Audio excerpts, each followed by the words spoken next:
খড়দাহর tata gate সংলগ্ন বিটি রোডে ঘটে গেল এক মর্মান্তিক দুর্ঘটনা। মঙ্গলবার সকালে রাস্তা পার হওয়ার সময় স্কুল বাসের ধাক্কায় প্রাণ হারান বাবলু সাউ নামে এক সাইকেল আরোহী।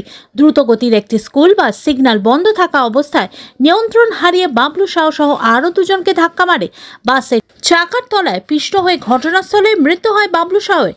আহত দুই ব্যক্তিকে আশঙ্কাজনক অবস্থায় স্থানীয় হাসপাতালে ভর্তি করা হয়েছে। ঘটনার পর উত্তেজিত জনতা রাস্তা অবরোধ করে বিক্ষোভ দেখাতে শুরু করে। পরিস্থিতি সামাল দিতে খড়দহ থানার বিশাল পুলিশ বাহিনী ঘটনাস্থলে পৌঁছায়। এলাকায় চরম উত্তেজনা ছড়িয়ে পড়ে। পুলিশের হস্তক্ষেপে পরিস্থিতি ধীরে ধীরে নিয়ন্ত্রণে আসে। এটা কি করে হলো, কিভাবে হয়েছে? এইটা উনি পার হচ্ছিল, এনি পিকআপে আসলে এতে মারলো।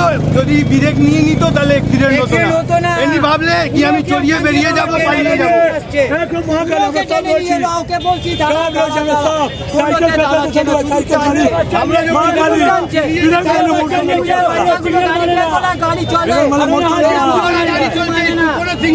ড্রাইভার কোথায় গেছে? ড্রাইভার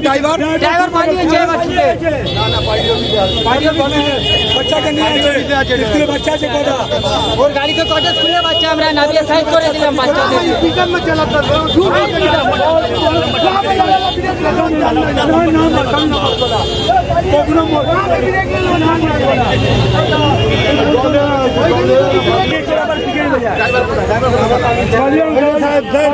ড্রাইভার ভিতরে আছে।